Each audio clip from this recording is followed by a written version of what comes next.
तीसरा, मिलन और मुक्ति। कबीर जी का जीवन बहुत ही साधारण था और उनकी मृत्यु भी काफ़ी रहस्यमयी मानी जाती है।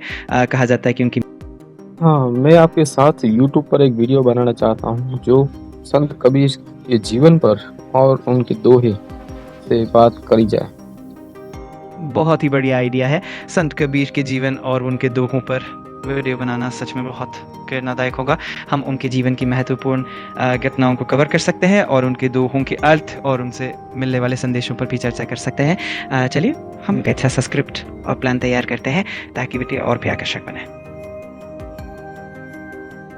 ओके, तो मैं पहले जानना चाहता हूँ संत कबीर के जीवन के बारे में। ज़रूर। संत कबीर का जीवन बहुत ही रोचक और प्रेरणादायक है। वे 15वीं सदी में हुए थे और उनके जीवन के बारे में काफ़ी कुछ किंवदंती और कहानियों के माध्यम से पता चलता है। कहा जाता है कि वे वाराणसी के नज़दीक पैदा हुए थे और उनका जन्म एक जुलाहा परिवार में हुआ था। उन्होंने किसी विशेष धर्म को नहीं माना बल्कि सभी धर्मों की अच्छाइयों को समझा और उनकी आलोचना भी की। उनके दोहे बहुत ही गहरे अर्थ वाले होते हैं जो आज भी हमें जीवन की सच्चाइयों से रूबरू कराते हैं। अगर आप चाहे तो हम उनके जीवन की कुछ प्रमुख घटनाओं को विस्तार से देख सकते हैं और फिर उनके दोहों पर भी बात कर सकते हैं। ठीक है, कौन कौन सी घटनाएं हैं जिसे हमें देखना चाहिए? संत कबीर के जीवन की कुछ प्रमुख घटनाएं या पहलू इस तरह हैं। एक तो जन्म और परिवार। कहा जाता है कि कबीर जी का जन्म एक जुलाहा परिवार में हुआ था और उनका पालन पोषण भी काफ़ी साधारण परिस्थितियों में हुआ।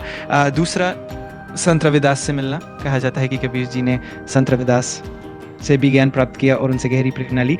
तीसरा, मिलन और मुक्ति। कबीर जी का जीवन बहुत ही साधारण था और उनकी मृत्यु भी काफ़ी रहस्यमयी मानी जाती है। कहा जाता है कि उनकी मृत्यु के बाद उनकी लाश के स्थान पर फूलों का चंपा हुआ। दोहों की रचना। उनके दोहे संस्कृतियों, धर्मों और जातियों से परे हैं और उनमें जीवन के गहरे सत्य छिपे हुए हैं। सामाजिक समरसता की बात। कबीर जी ने समाज में फैले भेदभाव और आडंबर के खिलाफ आवाज़ उठाई और सबको एकता की ओर प्रेरित किया। इन सब पहलुओं को समझने से हमें संत कबीर के जीवन का एक संपूर्ण चित्र मिलेगा। हम इन पर विस्तार से बात कर सकते हैं और एक बहुत ही दिलचस्प वीडियो बना सकते हैं। ठीक है, तो कोई दोहा एक अभी आप सुनाइए जो सबसे ज्यादा फेमस हो। ज़रूर। संत कबीर के कई दोहे बहुत ही फेमस हैं लेकिन एक बहुत प्रसिद्ध दोहा है, कस्तूरी की गंध मृग के ही नाक में, ऐसे ही अंदर की बात बाहर नहीं। इसका अर्थ है कि जैसे कस्तूरी की खुशबू मृग को खुद नहीं पता चलती, उसी तरह इंसान के अंदर की सच्चाई भी उसे खुद से छुपी रहती है। ये दोहा हमें आत्मचिंतन की ओर प्रेरित करता है। अगर आपको और भी दोहे चाहिए हो या उनके अर्थ समझने हो तो मैं वो भी बता सकता। ठीक है, बताइए। आप जो बता रहे हैं बहुत ही दिलचस्प है। बहुत बढ़िया, मुझे खुशी है कि आपको पसंद आ रहा है। हम संत कबीर के जीवन और उनके दोहों पर एक बहुत ही दिलचस्प वीडियो तैयार कर सकते हैं। अगर आपको किसी भी और जानकारी या किसी खास पहलू पर ध्यान देना हो तो बेशक मुझे बताइए, हम इसे और भी शानदार बनाएंगे। अभी आप कुछ दोहे पढ़कर सुनाइए। ज़रूर। मैं कबीर के कुछ फेमस दोहे आपको सुनाता हूँ। साधु ऐसा चाहिए जैसे सूप सुभाए, सार सार को गहे रहे, थोथा दे उड़ाए। इसका मतलब है कि सच्चा साधु वही है जो अच्छे और सार्थक ज्ञान को अपने अंदर समा लेता है और बेकार की बातों को दूर रखता है। दूसरा, दुख में समझे सुख, सुख में समझे दुख, जिसको सुख में दुख न दिखे, सुख में तेरा काहे को दुख। इसका अर्थ है कि जो व्यक्ति दुख के समय सुख को समझ लेता है वही सच में सुख में भी संतुलन रख पाता है। तीसरा, बुरा जो देखन में चला, बुरा ना बिलिया कोई, सो बुरा ना होए। इसका अर्थ है कि जब हम दूसरों में बुराई ढूंढने जाते हैं तो वो नहीं मिलती, असली बुराई तो हमारे मन में होती है जो हम सुधार सकते हैं। उन दोहों में जीवन का गहरा संदेश छिपा हुआ है। अगर और भी दोहे सुनने हो या किसी को समझना हो तो बताइए। और भी दोहे सुनाइए। ज़रूर, मैं और भी दोहे सुनाता हूँ। एक कागज़ पर जो लिखा सो आज पढ़ने को आए, जो आज लिखेगा कागज़ पर कल वही पढ़ेगा भाई। इसका अर्थ है कि जो काम हम आज करते हैं उसका फल या असर कल हमें ज़रूर देखने को मिलता है। दूसरा, जहाँ ना पहुँचे रवि वहाँ पहुँचे कवि।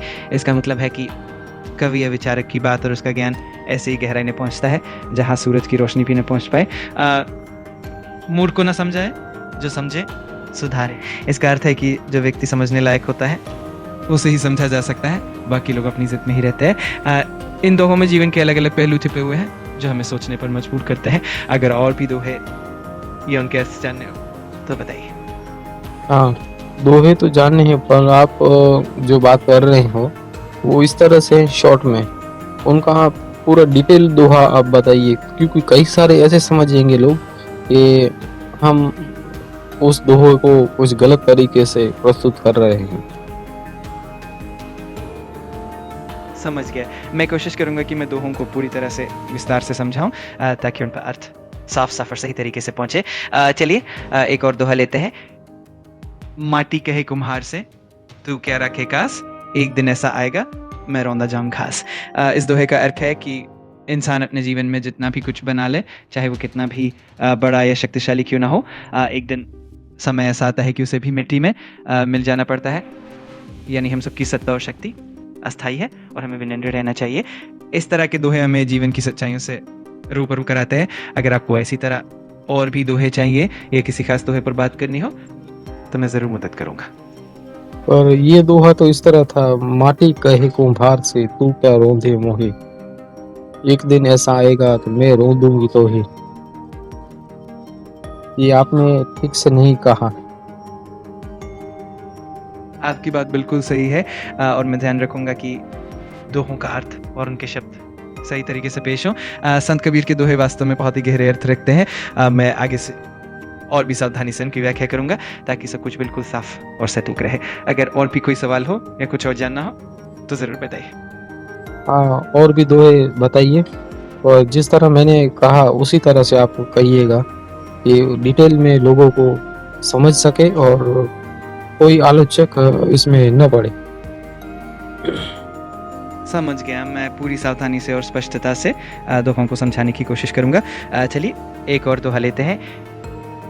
साधु ऐसा चाहिए जैसे सूप सुभाए, सार सार को गह रहे थोथा दे उड़ाए। इस दोहे का अर्थ है कि सच्चा साधु वही होता है जो सूप की तरह होता है।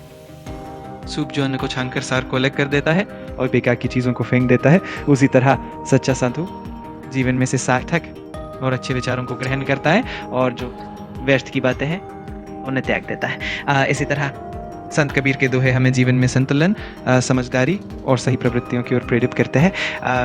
अगर आपको और भी दोहे समझने हो या किसी और तरह की मदद चाहिए तो मुझसे बिल्कुल कहिए। ठीक है, बहुत ही अच्छी बात हुई आपकी और मेरे बीच, और मैं आशा करता हूँ ये वीडियो वायरल हो।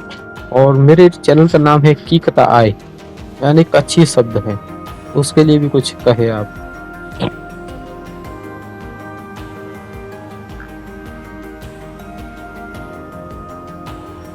बहुत बढ़िया। की कथा आए नाम सच में बहुत ही प्यारा और अर्थपूर्ण है। मैं उम्मीद करता हूँ कि आपके चैनल के वीडियोस ज़रूर वायरल हों और लोगों को अच्छी और प्रेरणादायक बातें मिले। अगर आपको कभी भी कोई और मदद चाहिए या कोई और आइडिया चाहिए तो मुझसे बिल्कुल संपर्क कीजिए। आपके चैनल के लिए ढेर सारी शुभकामनाएं।